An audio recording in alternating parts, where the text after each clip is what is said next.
എല്ലാവർക്കും നമസ്കാരം. ഇന്ന് നമുക്ക് വളരെ സോഫ്റ്റ് ആയിട്ടുള്ള അതുപോലെ തന്നെ ഹെൽത്തി ആയിട്ടുള്ള റാഗി പുട്ട് എങ്ങനെയാണ് തയ്യാറാക്കിയെടുക്കുന്നത് നോക്കാം. അപ്പോൾ നമ്മളിവിടെ പാക്കറ്റിൽ വാങ്ങിക്കുന്ന റാഗി പൊടി വെച്ചിട്ടാണ് ഈ ഒരു പുട്ട് തയ്യാറാക്കിയെടുക്കുന്നത്. അപ്പോൾ നമ്മളിവിടെ റാഗ് മജോൾ എന്ന് പറഞ്ഞിട്ട് ഇതുപോലെ വാങ്ങിക്കാനായിട്ട് കിട്ടും. അപ്പോൾ ഇത് വറക്കാത്ത പൊടിയാണ്. അപ്പോൾ നമ്മൾ വറക്കാത്ത പൊടിയാണെങ്കിൽ ഒന്ന് വറുത്തിട്ട് പുട്ടുണ്ടാക്കുമ്പോൾ നല്ല സോഫ്റ്റായിട്ടും നല്ല ടേസ്റ്റിയിലും കിട്ടും. ഇനി നമുക്ക് നാട്ടിലൊക്കെ ആണെങ്കിൽ വറുത്ത പൊടി നമുക്ക് പാക്കറ്റിൽ വാങ്ങിക്കാനായിട്ട് കിട്ടും. അപ്പോൾ അതാണെങ്കിൽ വറക്കേണ്ട ആവശ്യമില്ല. അപ്പോൾ ഞാനിത് കുറഞ്ഞ തീയിലിട്ട് ചെറുതായിട്ടൊന്ന് വറുത്തെടുക്കുന്നുണ്ട്. ഇപ്പം നമ്മുടെ നാട്ടിലെ കൂട്ട് ഒരുപാട് ഡാർക്ക് കളറിലല്ല ഇവിടുത്തെ റാഗിപ്പൊടി, കുറച്ച് ഒന്ന് ലൈറ്റായിട്ടാണുള്ളത്. അപ്പോൾ നമ്മളിത് കുറഞ്ഞ തീയിലിട്ട് നന്നായിട്ടൊന്ന് വറുത്തെടുത്തിട്ടുണ്ട്. ഞാനിവിടെ 1 കപ്പ് റാഗിപ്പൊടിയാണ് എടുത്തിട്ടുള്ളത്. അപ്പോൾ ഇനി ഇത് നന്നായിട്ട് വറുത്ത് കഴിഞ്ഞാൽ നമുക്കിത് ഒന്ന് നനച്ചെടുക്കാം. അപ്പോൾ ഒരു പാത്രത്തിലേക്ക് ഈ വറുത്ത പൊടി ഇട്ട് കൊടുക്കുക. അതുപോലെ തന്നെ നമ്മൾ പുട്ടുണ്ടാക്കുമ്പോൾ നല്ല സോഫ്റ്റായിട്ട് കിട്ടാൻ വേണ്ടിയിട്ട് നമ്മൾ പുട്ട് നനയ്ക്കുന്ന സമയത്ത് കുറച്ച് ബട്ടറോ അല്ലെന്നുണ്ടെങ്കിൽ എണ്ണയോ ചേർത്തിട്ട് പൊടി നനയ്ക്കുകയാണെങ്കിൽ നല്ല സോഫ്റ്റായിട്ട് കിട്ടും.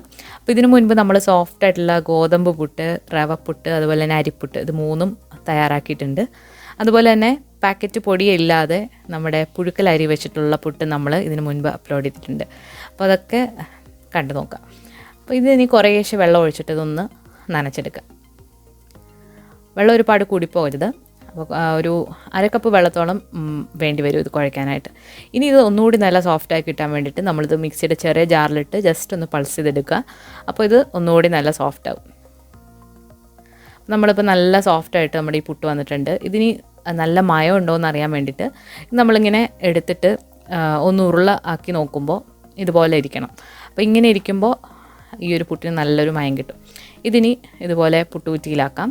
അപ്പോൾ നീളത്തിലുള്ള കുറ്റിയിലോ അല്ലെങ്കിൽ ചിരട്ടപ്പുട്ടിൻ്റെ ആകൃതിയിലുള്ള കുറ്റിയിലോ ആക്കിയിട്ട് നമുക്കിത് സ്റ്റീം ചെയ്തെടുക്കാം. കുക്കറിൽ വെള്ളം വെച്ചിട്ട് നന്നായിട്ട് ആവി വന്നതിന് ശേഷം അതിന് മുകളിലായിട്ട് ആ ഹോളിൽ ഇട്ട് കൊടുക്കാം. അതിന് ശേഷം മീഡിയം ഹൈ ഫ്ലെയിമിൽ ഇത് ഒരു 10 മിനിറ്റ് ഒന്ന് ആവി കയറ്റിയെടുക്കാം.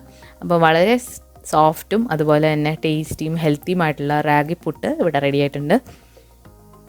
ഈ ഒരു പുട്ട് പഴത്തിൻ്റെ കൂടെയും പപ്പടം, അതുപോലെ തന്നെ നമ്മൾ കഴിഞ്ഞ ദിവസം ഒരു മുട്ടക്കറി ഇട്ടിട്ടുണ്ടായിരുന്നു.